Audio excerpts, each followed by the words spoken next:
네, 마켓포인트 시간입니다. MBN골드 백인현 매니저와 함께 이야기 나눠보도록 하겠습니다. 매니저님 안녕하세요. 안녕하세요. 자, 어제 시장 콘텐츠들의 급락이 좀 나왔었는데 구체적으로 어떻게 펼쳐졌는지 말씀 여쭤보도록 하겠습니다. 네, 일단 어제 우리 증시 콘텐츠뿐만 아니라 시장 전반적으로 하락을 했고요. 그리고 지금 아바타2 상영 이후에 이제 생각보다 흥행에 실패했다라는 언론 보도가 나오면서 아바타2 관련 종목뿐만 아니라 콘텐츠 관련 종목들도 동반 하락하지 않았나 저는 그렇게 보고 있습니다. 일단 어제 우리 국내 증시 한번 살펴보고 그리고 어떤 섹터가 좋았는지도 한번 살펴보도록 하겠습니다. 어제 일단 국내 증시는 새로운 악재가 부각되었죠. 안 그래도 시장 상황이 좋지 않았고 거래 대금이 줄어드는 상황에서 새로운 악재가 부각되었습니다. 이번에는 일본에서 날아온 악재인데요. 일본 중앙은행이 10년물 국채금리 상단을 0.25%에서 0.5%까지 상단을 상향하면서 실질적으로 기준금리 인상한 것 아니냐라는 우려감이 부각되면서 국내 증시가 급락했는데요. 코스닥 같은 경우는 전일 대비 0.8% 하락했고요. 코스닥은 전일 대비 1.96% 하락하는 모습이었습니다. 일단 이번 일본 중앙은행의 이러한 발표 이후에 미국 증시나 유럽 증시는 생각보다 낙폭은 크지 않았지만 향후에는 계속해서 시장 발목을 잡을 가능성이 있지 않나라고 저는 보고 있습니다. 그 이유는 어떤 이유냐면 아무래도 지금까지는 엔캐리 트레이더들이 일본에서 저금리에 자금을 조달해서 해외에 투자를 했는데 그 부분이 실제 일본에서 금리가 인상이 되면 해외 자산을 매각하면서 일본의 자금을 상환해야 되는 그런 상황이 발생하게 됩니다. 그럼 그 과정에서 미국 국채라든지 주식이라든지 이 부분을 매각해서 상환을 하기 때문에 글로벌 증시에 미치는 영향이 크다라고 보시면 될 것 같고, 일단 이 부분은 연말까지 우리 증시를 압박할 가능성이 높다라고 보시면 될 것 같습니다. 그리고 원달러 환율을 한번 보시면 우리 원달러 환율은 1289.6원을 기록했는데요. 전일 대비 13.3원 하락했는데 일반적으로 우리 증시가 급락하게 될 경우에 원달러 환율이 상승하는 게 일반적입니다. 하지만 어제는 원달러 환율이 하락을 했는데요. 아마도 일본 엔화가 강세를 보이다 보니까 원화도 덩달아서 달러 대비 강세를 보이지 않았나라고 보여집니다. 그리고 외국인 순매수 상위 종목과 그리고 순매도 상위 종목도 한번 살펴보도록 하겠습니다. 외국인 같은 경우 코스닥 시장에서 순매수 상위 종목에는 에코프로비엠과 HLB 그리고 자이언트 스텝 그리고 진성 TC 그리고 콘텐츠 쪽에서는 스튜디오 드래곤을 가장 많이 매수했고요.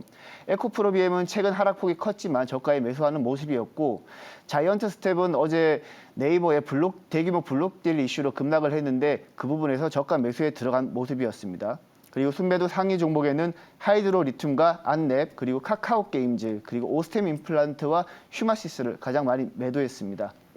그리고 기간 순매수 상위 종목 살펴보면 외국인과 마찬가지로 어제 장중 낙폭이 컸던 자이언트 스텝을 가장 많이 매수했고요. 그리고 에코프로, 뉴, ST팜, CJENM, 윈텍, HFR을 가장 많이 매수하는 모습이었습니다. 그리고 기간 순매도 상위 종목에는 2차 전지 양극재 종목인 LNF와 그리고 외국인 카지노 종목인 파라다이스를 가장 많이 매도했고요. 그리고 셀트리온 헬스케어와 에코프로비엠, YG엔터를 차익 실현하는 모습이었습니다. 네, 이렇게 전체적인 시작에 대해서 정리를 해주셨습니다. 정말 요즘 이런 시장의 대세를 찾기가 참 네, 어렵습니다. 맞습니다. 항상 대장주, 대세, 이 뚜렷하게 보여지는 시장이라면 개인 투자자분들께서 종목 고르시는데 훨씬 수월하실 것 같은데 뭘 골라야 할지 혼란스러운 시작입니다. 오늘도 그러지 않을까 싶은데요. 그래서 그 길잡이가 되어주실 매니저님, 오늘의 돈이 보이는 뉴스에서 첫 번째 이슈로 가져오신 건 어떤 게 될까요? 일단 첫 번째로는 조선업종 가지고 왔습니다. 기사 내용은 국내 조선 3사, 즉 대우조선해양, 한국조선해양, 그리고 삼성중공업이 2년 연속 수준 목표치를 초과 달성했다라는 내용이고요. 지금 현재까지 한국조선해양은 127.8%, 그리고 대우조선해양은 117%, 그리고 삼성중공업은 107% 수주를 초과 달성했다라는 내용입니다. 지금 우리 국내 조선 업종들은 최근 몇 년간 수주가 굉장히 잘 이뤄지고 있는데요. 특히 2020년 이후부터 2021년까지 수주가 급격하게 늘어나고 있습니다. 그리고 올해 초반 같은 경우는 러시아와 우크라이나의 전쟁 이후에 LNG 천연가스 가격이 급등하면서 러시아가 유럽으로 가는 밸브를 잠궜죠. 노드스트림 밸브를 잠그면서 유럽은 러시아가 아닌 미국이라 미국이나 카타르 그리고 호주 등으로부터 천연가스를 조달받게 되는데 그 과정에서 LNG 선박선 수요가 늘어나면서 그 부분에 대해서도 수주가 늘어났다라고 보시면 될 것 같습니다. 관련해서 우리 국내 조선 3사 대표적인 한국조선해양과 대우조선해양 그리고 삼성重工업이 수혜를 받을 수 있겠고요. 그리고 엔진 쪽에서는 STX 엔진 그리고 HSD 엔진이 수혜를 받을 수 있겠고 보행제 부분에서는 한국카본과 동성화이텍 그리고 피팅 밸브 부분에서는 태강과 성강밴드 그리고 하이로코리아가 수혜를 받을 수 있겠습니다. 자, 이렇게 오랜만에 조선주 들고 와주셨습니다. 2022년 올해는 사실 조선업계 희노애락을 함께한 해였다라고 해도 과언이 아닐 것 같은데 그 안에서 한 종목을 픽해주신다면 어떤 기업이 될까요? 오늘 HSD 엔진 가지고 왔습니다. 선박용 엔진 전문 업체이고요. 네.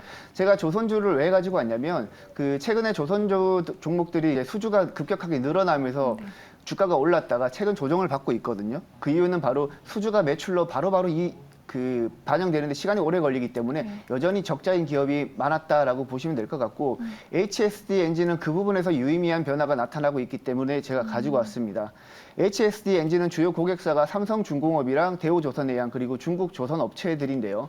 특히 한국과 중국 쪽 모두에서 이제 선박 엔진 수주를 받고 있다라는 점이 포인트입니다. 그리고 가장 중요한 부분은 9월 말 기준으로 수주 잔고가 약 2조 3천억 원이 넘습니다. HSD 엔진 같은 경우는 매출 인식부터 수주에서부터 매출 인식되는 데까지 걸리는 기간이 대략 1년 6개월에서 2년 걸리는데요. 지금 올해 2분기까지는 수주가 매출로 본격적으로 반영되지 않으면서 적자를 기록했다가 3분기부터 흑자 전환에 성공했습니다. 4분기는 3분기보다 실적이 더 잘 나올 거고요. 그리고 내년 1분기부터는 유의미하게 수주가 매출로 반영될 예정입니다.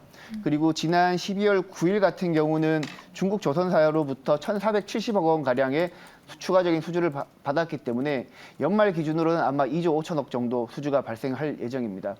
지금 회사 측에 제가 한번 확인을 해보니까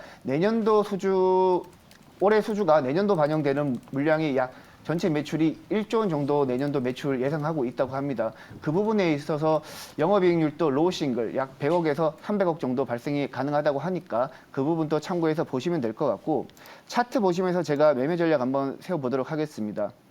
HSD 엔진은 올해 8월 달까지 가파르게 상승을 보이다가 계속해서 영업이익 수주가 매출로 본격적으로 이어지지 않으면서 최근 조정을 받았고요. 다시 한번 3분기 흑자 전환하면서 다시 한번 반등에 나서는 모습입니다. 지금 현재 21선 아래에서 매물대에 부딪히고 있지만 내년도 1분기부터 본격적인 매출 반영이 나타난다는 점에서 조선업종은 HSD 엔진은 지금부터 천천히 매집 가능해 보이고요. 단기 목표가는 한 8,300원까지 보도록 하겠습니다. 네, 조선업 지금 주춤하는데 지금 들어가도 될까 고민하셨던 분들은 오히려 지금이 더 기회고 수주가 매출로 또 실적으로 반영되는 걸 고려했을 때 점점 더 좋아질 것이다 라고 말씀 남겨주셨습니다.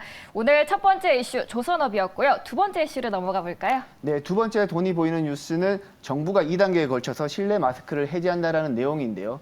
1단계 같은 경우는 병원과 대중교통에서 빼고 나머지 모든 실내 공간에서 마스크를 해제하고 2단계 같은 경우는 병원, 대중교통 포함한 모든 실내에서 마스크 해제를 해제한다라는 내용입니다. 우리가 직관적으로 마스크를 벗게 되면 얼굴이 가장 먼저 노출이 되는데요. 그렇죠. 그 과정에서 아무래도 피부 미용 쪽에 많은 분들이 관심을 가지고 있으니까 화장품이나 피부 미용 의료기기 관련 종목들이 수혜를 받을 것 같아서 가지고 왔고요.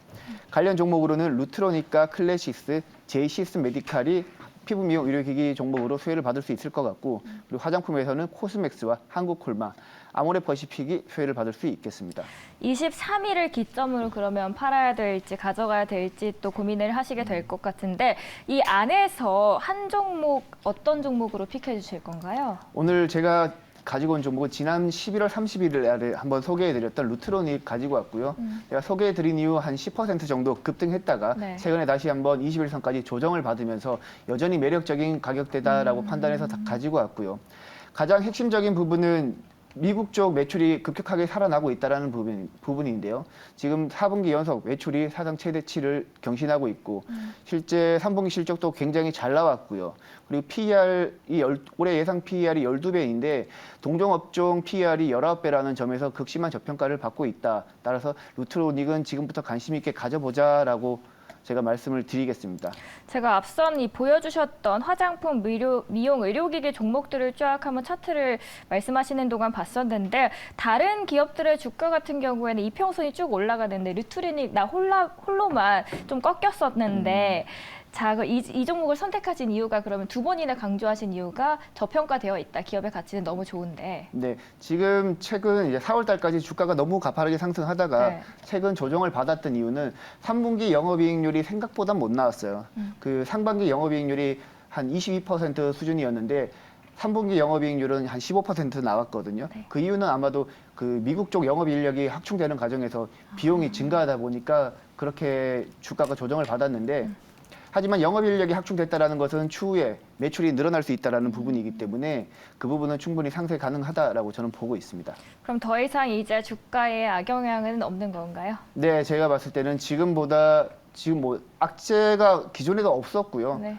지금은 호재가 더 나올 가능성이 높지 않나. 지금 왜냐하면 지금 11월 달 국내 피부 미용 의료기기 업체들의 수출 데이터도 굉장히 잘 나왔고요. 루트로닉이 있는 경기도 고양시 부분에서 수출하는 피부 미용 의료기기도 연속해서 계속 수출이 잘 나오고 있기 때문에 4분기 실적 굉장히 기대해도 될 것 같습니다. 구체적인 경기도 고양시 루트로닉 앞으로도 전망 밝다고 이야기를 해주셨습니다.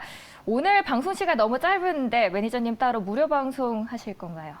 네, 오늘 방송 시간이 좀 짧아서 많은 대화를 못 했는데요. 그쵸. 오늘 오후 4시에 장 마감 후 오후 4시에 제가 이번에 일본에서 나온 악재뿐만 아니라 그리고 내일장 그리고 2023년 우리가 주목해야 될 종목들에 대해서 여러분들께 자세히 다뤄드릴 테니까 많이 참여해 주십시오. 네, 백인현 매니저님 뵙고 싶은데 너무 시간이 짧았다 하신 분들께서는 장 마감 후 4시에 찾아뵈면 되겠습니다. 지금까지 마켓포인트 시간이었고요. MBN골드 백인현 매니저 함께했습니다. 매니저님 감사합니다. 감사합니다.